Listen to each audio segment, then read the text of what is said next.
prisonnier d'Azkaban.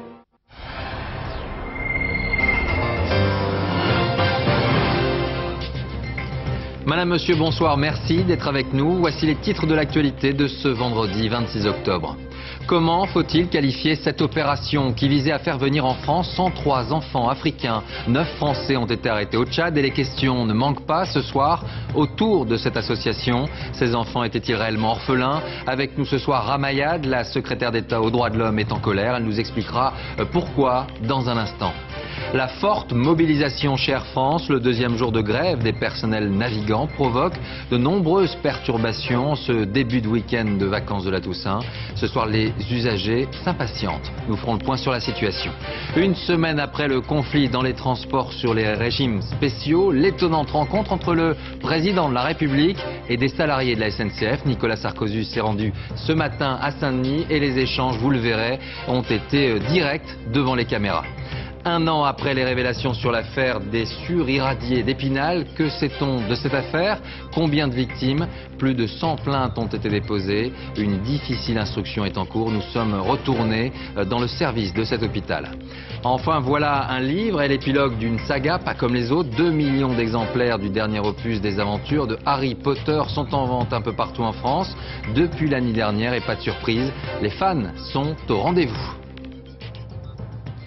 Ils étaient venus hier à l'aéroport de Vatry, dans la Marne, afin d'attendre un avion qui n'arrivera pas. Des hommes, des femmes, des familles qui souhaitaient accueillir 103 enfants que l'on disait originaires du Darfour. L'association qui a mené cette opération, l'Arche de Zoé, leur avait parlé d'évacuation d'urgence. Il fallait sauver ces enfants et pour cela, ils n'ont pas hésité à dépenser pour certains de grosses sommes d'argent. Seulement, tout cela s'est fait au mépris de nombreuses règles et aujourd'hui, les membres de l'ONG retenus au Tchad sont soupçonnés de trafic d'enfants. On revient tout d'abord sur le déroulement de cette affaire avec Samassoula et Franck Genozo.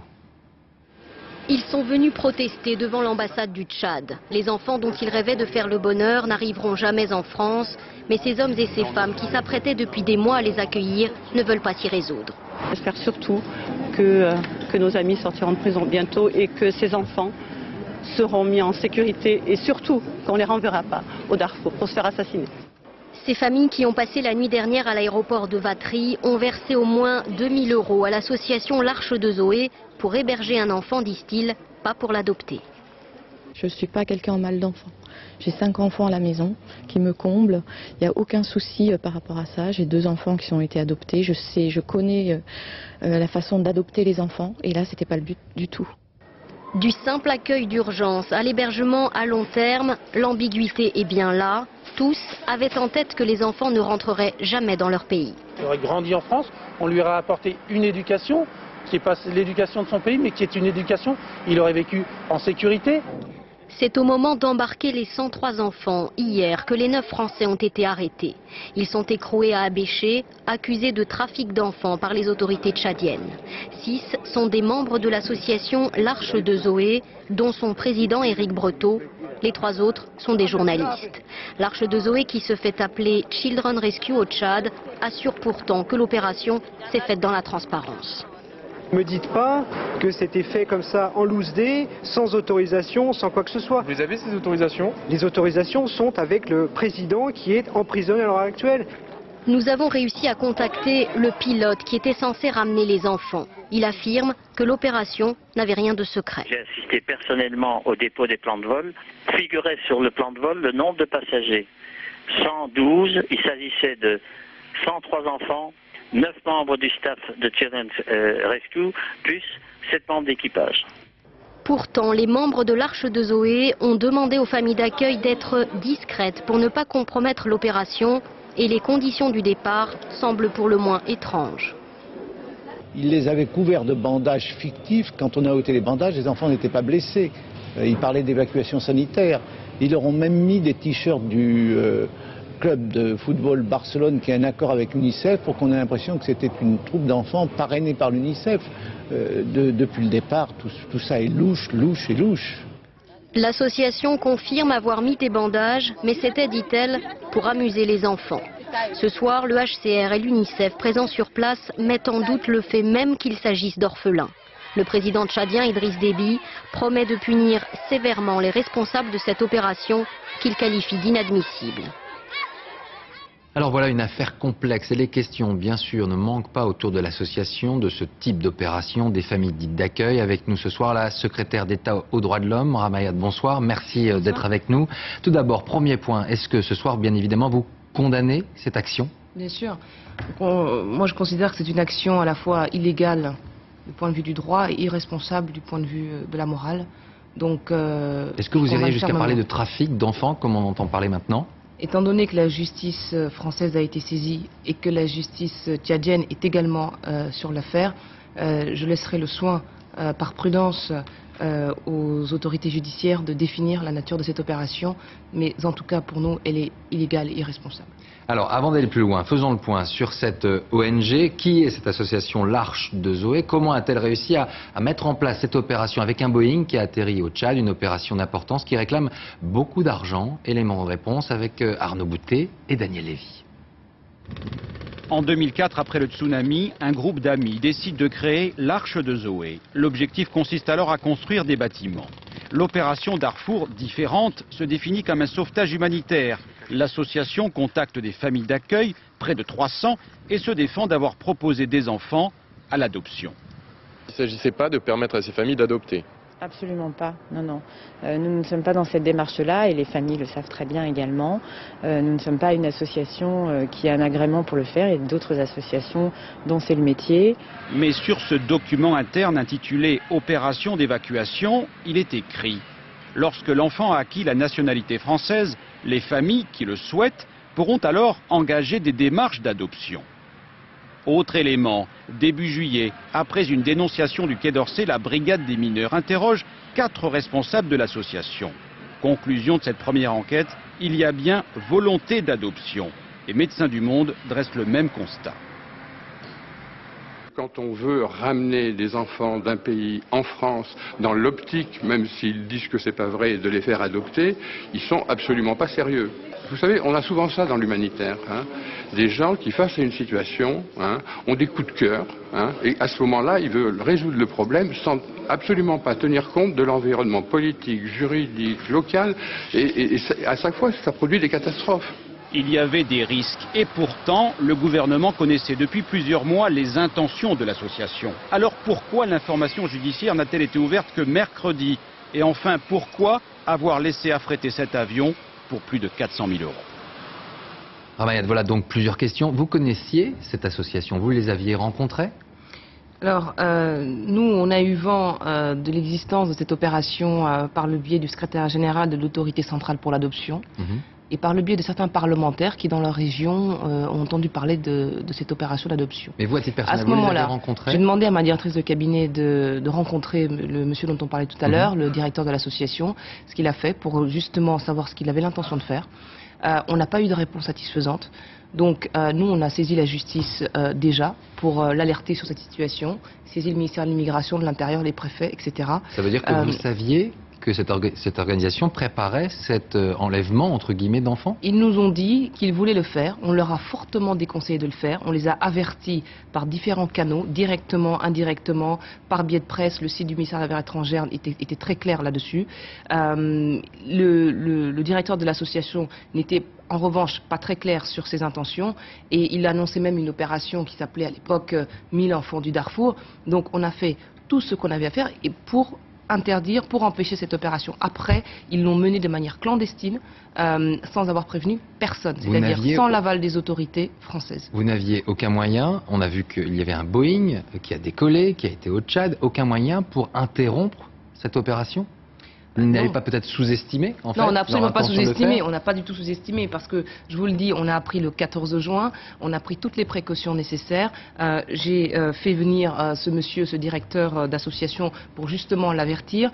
Nous avons réuni aussi, le 30 juillet dernier, l'ensemble des ONG qui s'occupent des enfants au Darfour, qui ont elles aussi fermement condamné l'opération. On a mené un appel à projet, lancé un appel à projet auprès des ONG qui interviennent sur les enfants au Darfour. On a débloqué de l'argent auprès du Quai d'Orsay d'1,5 million d'euros pour aider 25 000 enfants dans la région du Darfour et du Tchad. Moi-même, je me suis rendue au Darfour pour me rendre compte, c'était d'ailleurs l'une des l'une des raisons principales et premières de mon déplacement au Darfour, c'était bien sûr celle-là, me rendre compte de la situation des enfants. Et aujourd'hui, ils ont mené cette opération dans la plus grande des clandestinités, sans avoir prévenu personne. Et il y a quelques minutes encore, j'étais dans mon bureau avec les représentants des familles qui semblent en fait réaliser l'ampleur de cette opération et de ses conséquences. J'ai l'impression que les familles que j'ai eues en face de moi il y a quelques minutes étaient pour certaines de bonne foi.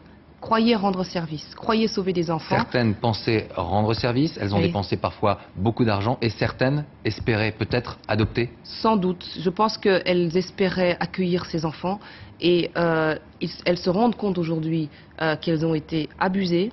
Je pense qu'elles sont en train de réaliser les conséquences judiciaires, politiques et les conséquences pour les enfants. Moi, je leur ai signalé très clairement que c'est d'abord le droit de l'enfant avant le droit à l'enfant. J'ai demandé à l'UNICEF, au HCR, au commissariat aux réfugiés, ainsi que la Croix-Rouge, de se rendre sur place auprès des enfants pour vérifier leur état. Au départ, ces enfants étaient très choqués. Donc j'ai bien signalé aux familles françaises que j'ai vu que ces enfants sont choqués et qu'elles sont parvenues à un résultat inverse de ce qu'elles souhaitaient. On va revenir sur ces enfants. Alors aujourd'hui, l'association se défend de tout achat, de toute adoption de ces enfants. Tentons de comprendre maintenant qui étaient ces 103 enfants, des orphelins ou pas, en situation de danger ou pas. Comment ont-ils été choisis? Le point avec Pierre Monégier et Samuel Humez. Chaque jour, 75 enfants meurent au Darfour. En 4 ans, le conflit qui déchire cette région du Soudan, grande comme la France, a fait au moins 200 000 morts et 2 millions de déplacés. Certains ont fui la guerre jusqu'au Tchad. Parmi ces réfugiés, 1,5 million d'enfants. Entassés dans des camps, ils tentent de survivre malgré les violences, la malnutrition et le manque d'hygiène. De nombreuses familles françaises proposent de les recueillir, mais le Tchad et le Soudan s'opposent à l'adoption internationale. Et de toute façon, il est formellement interdit d'adopter des enfants en zone de conflit. Oui, les enfants du Darfour ont besoin de la communauté internationale, ont besoin de l'aide de toutes les bonnes volontés, mais attention de ne pas sortir du cadre légal, national et international. Car ces enfants abandonnés ne sont pas forcément orphelins. Ce sont simplement des enfants non accompagnés, selon la terminologie du Haut Commissariat aux réfugiés. Peut-être retrouveront-ils un jour un parent. En attendant, les organisations humanitaires préconisent de les aider directement sur place, à travers des dons. Ramayad, est-ce qu'on en sait un peu plus ce soir sur ces enfants? Est-ce qu'ils étaient orphelins? Est-ce qu'ils étaient issus du Darfour uniquement? Justement, on n'en sait rien. On est en train de mener l'enquête, notre ambassade, les organisations humanitaires sur place au Tchad, pour s'enquérir de la situation des enfants. Donc on ne sait pas quelle était leur nationalité, leur situation familiale, leur situation communautaire.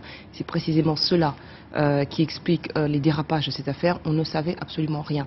Mais on a une conviction, et j'ai pu m'en rendre compte lors de mon séjour au Darfour, notamment en visitant les camps de déplacés à Abou Chouk, une conviction, c'est que ces enfants ne doivent pas être transportés d'un pays vers un autre qu'ils ne connaissent pas, dont ils ne parlent pas la langue, et que c'est sur place qu'il faut rechercher des solutions. Merci Ramayad. Dans le reste de l'actualité, il fallait être patient aujourd'hui dans les aéroports et ce n'est pas fini. Les personnels d'Air France, Stewart et hôtesses étaient en grève. Une grève largement suivie, et cela alors que nous sommes le week-end de départ pour les vacances de la Toussaint. La direction de la compagnie a d'ailleurs décidé d'assigner en justice les syndicats pour obtenir réparation du préjudice subi. Julien Dupéret, Claire-Marie Denis. Lecture, jeux et coloriage, les vacances à Nice, Jeanne, Maxime et leur maman ne les imaginaient pas comme ça. On attend depuis 15 heures, voilà, qu'on nous donne des nouvelles, à savoir si vont décoller ou pas. Attendre, c'est ce que font ces centaines de passagers de Roissy. 42 vols Air France annulés sur 78 prévus. Certains espèrent une correspondance depuis hier soir. On nous balade à gauche à droite. D'accord, parce que vous allez où? Vous allez à Genève. À Genève. On a fait plus longtemps pour venir depuis Cuba que pour faire depuis l'Australie. On devait prendre le vol d'hier à 15h55 pour New York, qui est annulé. On nous a inscrit sur un vol pour aujourd'hui 15h55, qui est annulé aussi. Vous allez faire quoi là? Je pense qu'on va demander à rentrer sur Bordeaux. Des passagers cloués au sol, tandis qu'hôtesses et stewards d'Air France battent le pavé. Nous ne sommes pas responsables de la situation. Ils sont une centaine devant le siège de la compagnie pour dénoncer leurs conditions de travail et les salaires. On ne sert pas que des plateaux dans l'avion, on a un rôle de secourisme, de sécurité, on fait beaucoup d'heures de vol. Il y a un retard, qu'on est au sol pendant 4 heures, qu'il y a un problème et que l'avion ne bouge pas, on n'est pas payé à ce moment-là. c'est du bénévolat entre guillemets, mais c'est ça quoi. Selon eux, un salaire de 1 500 € net à l'embauche ne compense pas la pénibilité. Au nom d'une sacro-sainte concurrence, on est devenu numéro 1 mondial, mais on n'en voit pas du tout le retour. Face à cette grève, Air France a porté plainte contre 3 syndicats pour non-respect des accords de prévention des conflits. Alors quelle est la situation ce soir? On a vu que les retards s'accumulaient à Paris, mais c'est le cas en province également. On retrouve tout de suite pour faire un point Agnès Molinier à Roissy. Bonsoir Agnès. Alors quelle est la situation ce soir? Écoutez Laurent, on va commencer par une lueur d'espoir car on vient de l'apprendre, les syndicats sont actuellement reçus par la direction d'Air France pour ce qu'ils appellent, je les cite, une séance de négociation. Il semble que la tension ait baissé d'un cran par rapport à cet après-midi. En revanche, côté passagers, rien de changé. Comme ici, à l'aéroport de Nice, vous allez le voir sur les images, où les navettes ont été ou retardées ou annulées, eh bien il faut encore s'attendre ce soir à ce que des gens dorment dans les aéroports, comme ce fut le cas ici à l'aéroport de Roissy la nuit dernière. Car la direction d'Air France annonce encore pour demain et après-demain 70% du trafic, tout vol confondu comme c'était le cas aujourd'hui, mais on l'a vu localement, c'était beaucoup moins. Alors, si vous avez un vol prévu, un vol Air France prévu d'ici lundi, date de la fin du conflit, notez bien ce numéro vert, le 0800 240 260. Et si votre vol est annulé d'ici lundi, sachez que la compagnie Air France s'engage à rembourser intégralement votre billet. Merci Agnès. Social toujours. Éric Woerth, le ministre des Comptes Publics, recevait aujourd'hui les représentants des fédérations de fonctionnaires afin de leur annoncer plusieurs mesures en vue d'améliorer leur pouvoir d'achat. Eh bien, les représentants ont très vite quitté la réunion, dénonçant des mesures dérisoires. Éric Woerth, de son côté, parle de mesures justes. Un dossier à suivre. Donc, une actualité sociale dense ce soir avec cette fois une visite inattendue. Peu avant 9 h ce matin à Saint-Denis, les salariés d'un centre de maintenance de la SNCF ont découvert qu'ils recevait tout simplement la visite du président de la République. Une semaine après le mouvement de grève dans les transports, Nicolas Sarkozy voulait apparemment leur parler directement. Le message est-il passé? En tout cas, le débat, vous allez le voir, a eu lieu. Alexandre Carra. Le président de la République noyé dans une foule de cheminots. Dans votre entreprise, ça fait 25 ans qu'il n'y a pas un chef de l'État qui est venu dans l'entreprise. Une visite surprise à la manière Sarkozy, au contact et tout en images. Face aux syndicalistes, le dialogue est tonique, presque viril. Aujourd'hui, la Paula fait la rue qui va parler, hein. On descendra dans la rue bientôt, et puis voilà, de toute façon, hein. Ça s'est toujours passé comme ça, et à chaque fois on a fait plier tous les premiers ministres, donc de toute façon ça continuera comme ça. Je vous dis quelque chose. La rue, elle ne fera pas plier, parce que nous sommes dans une démocratie. Le droit de grève, c'est un droit qui est reconnu, mais je vais vous dire quelque chose. Le chantage à la rue, ça ne marchera pas. En gros, on va travailler plus et on va gagner moins. Et ça, je suis pas d'accord. Et la CGT est pas d'accord. Et les organisations syndicales unitaires sont pas d'accord. Et les cheminots sont pas d'accord. Je peux pas croire que vous êtes à ce point inconscient de la réalité. Un cheminot, et c'est tant mieux, hein, ça a gagné 5 ans d'espérance de vie sur les 20 dernières années. Qu'est-ce que vous voulez que je vous dise? Tant mieux. Eh bien, si on vit plus longtemps, et si vous voulez que vos retraites soient payées, il faut qu'on cotise plus longtemps. C'est pas marrant à entendre, c'est pas marrant à dire, mais il n'y a pas un pays au monde qui fait différemment. Vous pouvez chanter tout ce que vous voulez.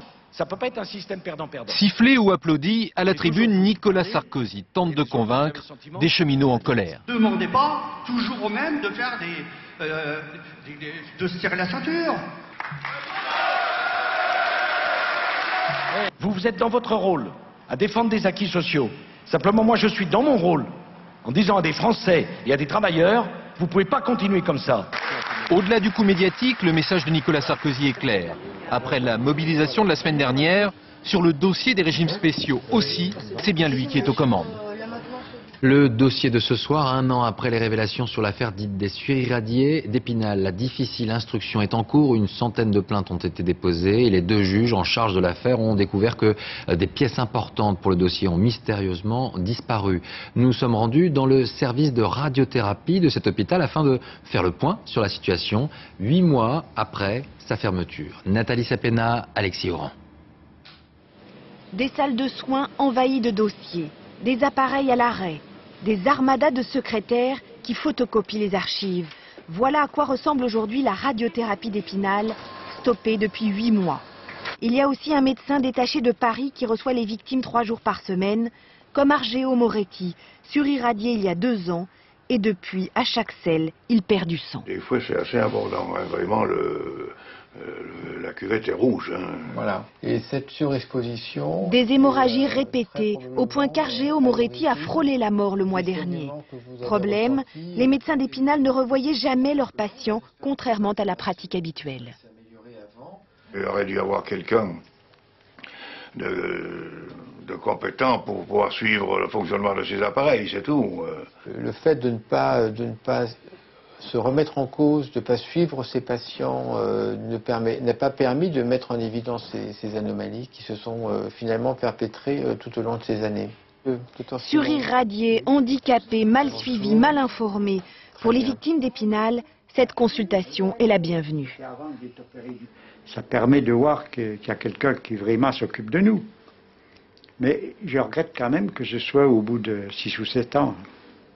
Autre tâche immense pour le docteur Simon, éplucher un à un ces 12 000 dossiers pour tenter de comprendre pourquoi depuis 1989, les erreurs se sont enchaînées et 5 000 personnes ont été surirradiées. Il y avait des contrôles qui n'ont pas rempli leur mission, des contrôles de qualité qui ont été faits mais qui n'ont pas permis de détecter les erreurs. Une instruction pénale est en cours, mais au-delà d'Épinal, c'est toute la radiothérapie qui est ébranlée par ce scandale exceptionnel. Des rayons pourtant indispensables qui sauvent des vies. La moitié des cancers guéris le sont grâce à la radiothérapie. Justice toujours avec cette affaire de prostitution de luxe devant le tribunal correctionnel de Bordeaux aujourd'hui. Une jeune femme de 36 ans se voit reprocher d'avoir organisé de nombreuses soirées pour lesquelles elle recrutait d'autres femmes. Les clients, entendus lors de l'instruction, eux, s'inquiétaient aujourd'hui de voir leur nom révélé à l'audience. Christelle Marty et Philippe Dumail ont suivi les débats aujourd'hui. Cachée derrière une grosse écharpe, celle qu'on surnomme Madame Agnès. Je ne suis pas proxénète. Absolument pas. Cette ancienne Miss locale, devenue prostituée, pourtant bien accusée de proxénétisme. En 2004, elle se serait lancée dans une véritable entreprise. Après avoir recruté quelques call girls, elle aurait organisé des soirées de débauche qu'elle facturait jusqu'à 8 000 €. La plupart des bénéfices lui revenaient. Ses clients, des notables de Bordeaux. Beaucoup de joueurs de football, on l'a vu, beaucoup de joueurs de l'équipe des Girondins, effectivement, ils ont été entendus. Il y a également des personnalités locales, des politiques, des gens qui sont chefs d'entreprise, des gens qui occupent la fonction de médecin ou autre. Le tribunal lui reproche son rôle d'entremetteuse. 12 mois, dont 8 assortis du sursis et 100 000 € d'amende ont été requis. Son avocat réclame de la bienveillance. Même s'il y a le luxe, les paillettes, il y a toujours la sinistre réalité du contrat passé pour avoir une relation sexuelle tarifée. Madame Agnès sera fixée sur son sort le 9 novembre prochain. À présent, son passé sulfureux est derrière elle. Ma vie va continuer, va s'en suivre de mieux en mieux. J'ai en fait tourné une page. Derrière la femme entremetteuse se cacherait en fait une personne trouble et fragile. À la barre, elle a affirmé avoir été prise dans un engrenage avec des clients de plus en plus exigeants, parfois violents. Elle se présente comme une victime, la victime d'un système dont elle aurait aussi bien profité à hauteur de plusieurs centaines de milliers d'euros. Autre procès ce soir, celui de Rachid Ramda. Cet Algérien de 38 ans est accusé d'avoir financé les attentats de 1995 à Paris, notamment celui du RER de Saint-Michel qui avait tué 8 personnes. Et bien, après 4 semaines de procès, il a été condamné ce soir à la réclusion criminelle à perpétuité. Dominique Verdaillan, David Fossard. Au milieu des victimes des attentats, le frère de Rachid Ramda. Après 7 heures de délibéré, le verdict tombe. Perpétuité assortie d'une période de sûreté de 22 ans. Pour nous, c'est un soulagement et c'est une victoire face au terrorisme. Un soulagement et en espérant qu'il n'y aura pas de suite. Qu'il ne fasse pas appel. Oui, parce que refaire encore un procès, ce sera très dur. Durant les plaidoiries de la défense, comme durant tout le procès, des parents ont tenu face au box, face à Rachid Ramda, la photo de leur enfant décédé dans les attentats. Et parce qu'elle n'est plus là. Parce que ça fait 12 ans qu'on l'a perdue. Qu'elle a été assassinée le 25 juillet. Et qu'il y en a d'autres qui sont toujours vivants et qui ont la chance qu'ils resteront vivants, même s'ils sont à perpétuité condamnés. Dans ses derniers mots, avant le délibéré, Rachid Ramda avait adressé aux parties civiles sa sympathie, sa compassion, suscitant ainsi une nouvelle fois leur indignation. Je ne l'accepte pas. Je ne peux pas l'accepter au nom de ma fille. de l'ensemble des victimes. Je ne peux pas accepter sa compassion. Pour l'accepter, il aurait dû parler. Il aurait dû dire un peu ce qu'il a, qu'est-ce qu'il a poussé à agir comme ça. À aucun moment, il a assumé. Ça me gêne beaucoup. Parce que si, dans le fait d'assumer, on peut avoir du repenti. Au cours du procès, le financier des attentats n'a concédé qu'une seule chose. Oui, il avait bien versé de l'argent depuis Londres, mais il ne savait pas que les destinataires étaient les poseurs de bombes. Et les avocats de Rachid Ramda ont fait appel ce soir de cette condamnation. Sachez que le propriétaire du chien qui a tué mardi un petit garçon de 19 mois à Bobigny a été mis en examen aujourd'hui. Il est poursuivi pour homicide involontaire. Il est également reproché à ce maître chien de 60 ans de détenir un animal dangereux qui a été sous-alimenté. Le bébé avait été mortellement attaqué dans le hall d'un immeuble. À l'étranger, direction les États-Unis et la Californie avec cette accalmie sur le front des incendies qui ravagent l'État depuis 6 jours. Maintenant, les vents ont faibli et la majorité des feux ont pu être circonscrits. L'heure est donc au bilan. Alain Chalvron, Aaron Diamond. Ça fume encore beaucoup. Ça brûle toujours, par-ci par-là, mais dans l'ensemble, on tourne la page. Après avoir littéralement vécu au milieu des flammes avec les pompiers grâce aux chaînes de télévision qui diffusaient ces images 24 heures sur 24, les Américains, à l'instar de leur président, découvrent effrayés les dégâts de ces 5 jours de folie. Sachez qu'on ne vous oubliera pas à Washington. Et puis dites-vous qu'il y a des jours meilleurs en vue. Positiver. Facile à dire, plus difficile à faire. 1500 maisons détruites, près de 2000 km² partis en fumée et 7 morts. Oui, pas facile de positiver quand on retrouve sa maison réduite à néant. Les cadeaux d'anniversaire, les photos de mariage, tout ça c'était là. Et ce sont des choses qu'on ne peut pas réinventer. Rares sont ceux qui arrivent à faire, contre mauvaise fortune, bon cœur. J'avais horreur de mon sol et je ne pouvais pas le remplacer. Maintenant je crois que je pourrais. C'est bientôt Halloween et avec Halloween l'heure des comptes. $1 milliard semble un minimum. Beaucoup de maisons brûlées comme celle-ci à Lakeview n'étaient pas assurées car construites dans des zones dites à risque. Les comptes, ce sont aussi les enquêtes. Si la majorité des feux se sont déclarés naturellement, quelques-uns sont criminels. Malheur aux pyromanes, $250 000 à qui permettra de les arrêter. En France, le Grenelle de l'environnement, c'est donc fini. Une dernière table ronde avait lieu ce matin et elle était consacrée aux biocarburants. Ces carburants verts, vous le savez, sont produits à partir de colza, par exemple. Eh bien, le ministre de l'écologie, Jean-Louis Borloo, a annoncé qu'une expertise serait menée pour vérifier leur intérêt. Et parmi les annonces d'hier, on retiendra celle concernant la fin à l'horizon 2010 des ampoules dites à incandescence. Elles devraient être remplacées par des ampoules à basse tension. Alors comment cette mesure est perçue par les consommateurs, mais également par les fabricants? Reportage Christine Boss et Jean-Pierre Pasteur. Osram, numéro 2 mondial de la lampe. Dans cette usine près de Strasbourg, la plus importante d'Europe, on fabrique 400 millions d'ampoules à incandescence. Alors ici, passer aux ampoules basse énergie à l'horizon 2010 semble prématuré. Nous allons commencer à supprimer les lampes au-dessus de 100 watts. En 2010, celles qui sont au-dessus de 60 watts. Ainsi de suite pour arriver en 2015 à la suppression totale. Pourquoi ? On n'a pas forcément les volumes aujourd'hui, les habitudes de consommation ne sont pas encore là et nous estimons que pour adapter l'outil de production et préserver les emplois, ce temps est tout à fait nécessaire. En attendant, Osram cherche des alternatives comme ces lampes halogènes qui consomment 30% d'énergie en moins. Dans ce magasin de bricolage, les ampoules basse consommation occupent la moitié du rayon. Pour ses clientes, une seule option s'impose. Des basses consommations pour limiter au maximum, on va dire, les dépenses au niveau facture d'électricité. C'est essentiellement l'économie qui vous motive? Essentiellement, oui, c'est l'économie. Éventuellement, si ça peut rapporter, on va dire, un petit plus au niveau écologie. Pour l'instant, un foyer sur 5 utilise ces lampes basse énergie. Principal frein, le prix. Même si c'est plus cher, comme pour les voitures, si vous voulez faire de l'économie, il faut payer plus cher. Mais bon, apparemment, ça jouera pour ceux qui sont là et ceux qui suivront.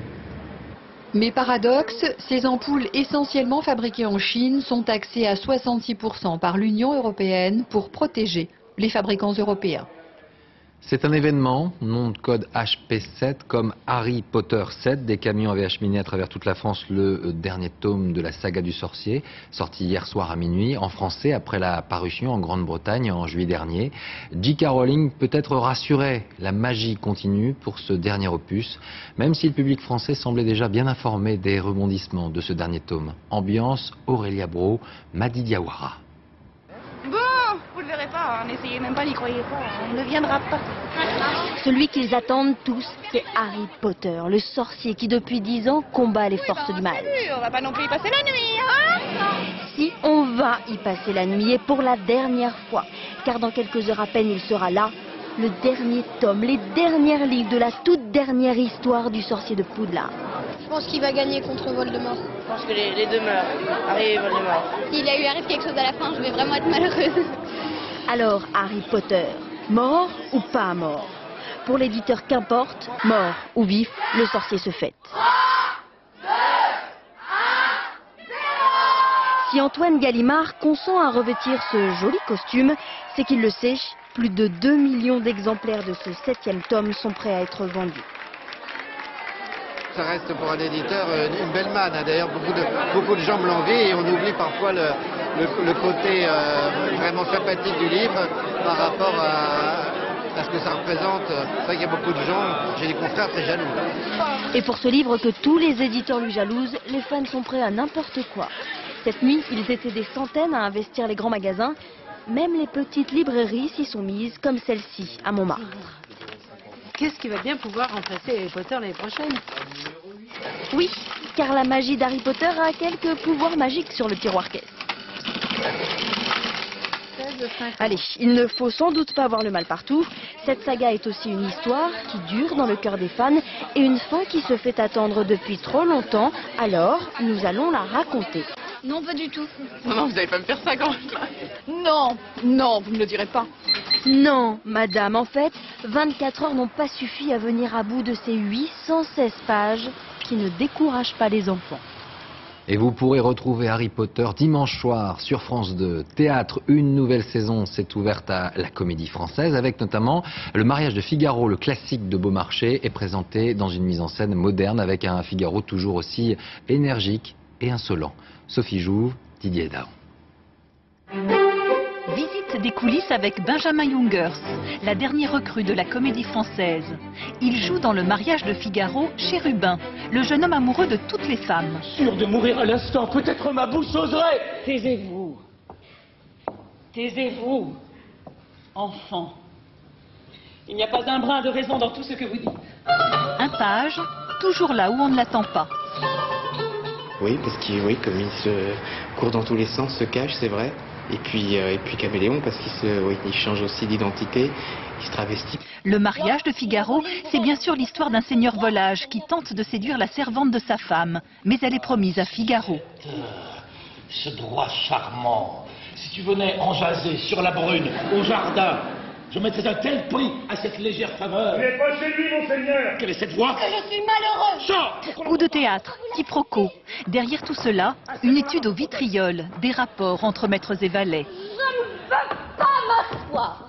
Quant à Figaro, le frondeur, l'homme orchestre, il se prend presque les pieds dans ses propres intrigues. Je voudrais bien qu'on en pût dire autant de mon mariage, et si vous l'ordonnez... Tu conviens donc enfin du billet. Puisque madame le veut, que Suzanne le veut, que vous le voulez aussi, il faut bien que je le veuille, mais... en vérité, monseigneur, si j'étais à votre place, je ne croirais pas un mot de tout ce que nous vous disons. Figaro, un des rôles les plus complets du répertoire. Il y a l'agilité, il y a la fragilité, il y a un peu tout. Il y a un peu comme ça, une palette humaine comme ça qui est développée dans le rôle. Donc c'est très intéressant. Non, monsieur le comte, vous ne l'aurez pas. Vous ne l'aurez pas. Parce que vous êtes un grand seigneur. Vous vous croyez un grand génie? Noblesse, fortune, un rang, des places, tout cela rend si fier. Qu'avez-vous fait pourtant de bien? Vous vous êtes donné la peine de naître, et rien de plus. À sa création en 1778, cette pièce de Beaumarchais résonne comme le lever de rideau à la Révolution française. Pour la première fois, les valets triomphent. Un sujet étonnant pour finir ce journal. Voilà un éleveur d'oies qui souhaitait suivre en ULM et filmer ses protégés dans le ciel de Paris aujourd'hui. Seulement, les oies ont bien décollé, mais son ULM, lui, a connu quelques ratés. Reportage Patrice Pelé et Francis Forger. Ce matin, lorsque Christian Moulec prépare son ULM, tout va bien. En bout d'aile, on fixe une caméra. Un peu à l'écart pendant ce temps-là, tranquille, 10 oies bien grasses attendent leur feuille de route. L'idée des organisateurs, faire voler ensemble l'ULM et les oies entre l'héliport d'Issy-les-Moulineaux et Notre-Dame. La version urbaine du film, Le peuple migrateur, avec Paris pour décor. Je suis la Seine. Et puis on va essayer de s'approcher un petit peu de la Tour Eiffel et je vais essayer de faire des photos. Mais voilà, après un beau décollage, le moteur subitement cafouille et s'arrête. Retour donc sur le plancher des vaches. Le problème, c'est que là-haut, nos belles oies ont décidé de faire leur valise, de partir en vacances. Au sol, on s'agite frénétiquement, à coups de trompe pour les faire redescendre. Rien à faire. Seule solution, reprendre l'air, rejoindre les oies, mais de nouveau, le même problème survient. À 9h30, les oies sont portées disparues. Elles ont une bague où il y a mon numéro de téléphone sur la bague, mon numéro de téléphone portable. Donc si les gens trouvent les oiseaux, ils les attrapent facilement et ils me téléphonent. Un hélicoptère va même décoller pour tenter de les retrouver, peine perdue. Vers 17h, grâce à un coup de fil, les oies sont retrouvées à 60 km de Paris. Allez, on s'accroche pour la nouvelle tentative de dimanche. Ouf! Et puis cette information, sachez que France 2 a été retenue pour être diffusée en haute définition sur la TNT, la télévision numérique terrestre.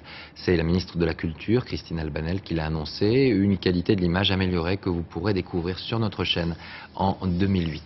Avant de terminer ce journal, je vous en rappelle la principale information, cette affaire trouble d'une association française qui avait envisagé d'emmener 103 enfants africains depuis le Tchad pour la France. Plusieurs dizaines de familles s'attendaient à les accueillir. Les questions ne manquent pas autour de cette affaire. 9 Français sont toujours retenus au Tchad ce soir. Voilà pour l'actualité de ce vendredi. Merci de nous être fidèles. Je vous retrouve demain pour 30 minutes d'information à 13h pour le journal et le magazine dès 13h15. Dans un instant, la météo, Nathalie Riouet, suivi du point route Valérie Maurice. 20h50 sur le fil. Belle soirée à vous et à demain.